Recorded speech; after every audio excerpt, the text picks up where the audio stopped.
Alright, my Star Warriors, today we're talking about the Praetorian Guards, and specifically the problems with the Praetorian Guards, because they have some major problems. The end result of this problem is that they're completely and utterly forgettable. I can't remember what they look like. I can't remember the important beats in the fight they had with Rey and Kylo Ren. I can't remember anything. I just know that there was a fight. I couldn't tell you really what happened other than the Praetorian Guards all lost to these two people for some reason. But I guess what we're going to analyze is why I can't remember any of that stuff. In a lot of ways, it's kind of like the same thing with Snoke and Phasma, and you just not knowing anything about them because they weren't important. I mean, it's really sad when you can't remember what the Praetorian Guards look like, right? And they're supposed to be involved in the only real melee combat scene in this Star Wars movie. I can't remember what they look like. Even as a little kid, I must have been like 4 years old. I didn't have to see the Imperial Guards fight anyone. The Red Imperial Guards, I didn't have to see them fight anyone in order to be intimately aware of what they look like.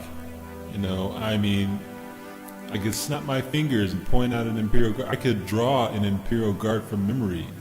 I can't do any of that with the Praetorian Guards. And that is a problem.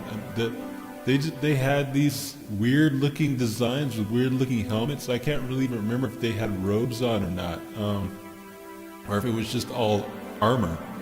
But that's a huge problem. They were just throwaway characters. What would have been cool is if they were the Knights of Ren, and I'll get into why a little bit later. But yeah, they were completely they were completely forgettable. Which is a huge problem because they're the only ones who were involved in melee combat other than that ridiculous fight with Finn and Phasma. When I saw the trailer, I thought that looked ridiculous. What is Phasma going around with this pointy stick for? in Star Wars movie.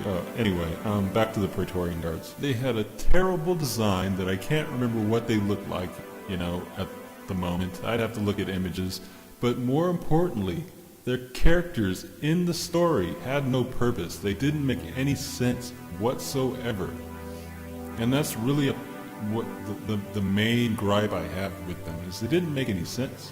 The only reason they're there is to fight for Snoke after he's dead. I mean, here's the deal, really, with why they don't make sense. The First Order isn't a democracy.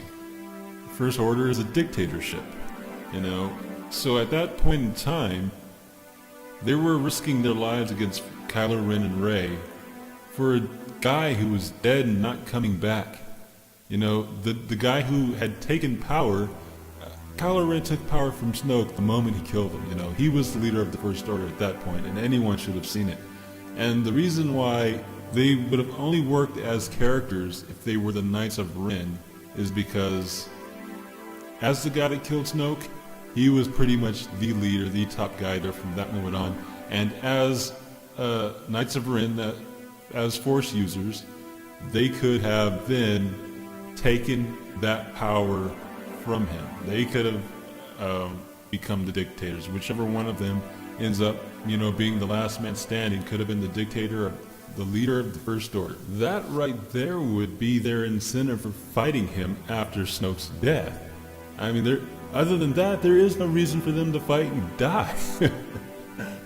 As these nameless, faceless guards that you don't know anything about them,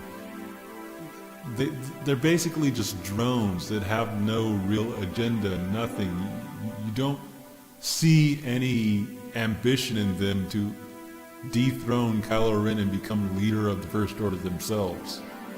And that's a problem. That's the problem with not knowing anything about characters like Snoke. You invariably end up wondering why things are happening the way they're happening, and you never get an answer because they never explain who these characters are. And if you don't know who a character is, you don't know that character's motivation.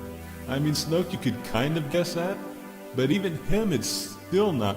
It's on shaky ground. You know, like Palpatine's motivation was obvious. He wanted to maintain status quo.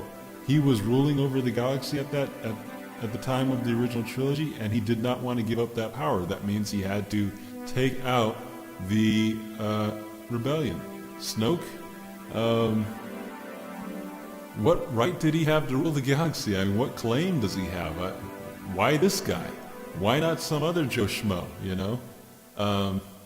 Why did the First Order bow down to him?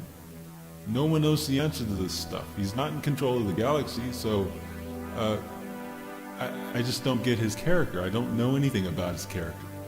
And the Praetorian Guards, who were really focusing on, suffer that same sort of flaw, except to an even greater degree. Thankfully, they were unimportant characters, but I mean, they probably shouldn't have been. Yeah, I just don't understand why after Snoke was dead, they had the, other than the fact that Ryan Johnson felt that you needed some excitement in that scene, so they ended up giving up their lives for just, you know. People say that bad writing and good writing and bad films and good films is all subjective, but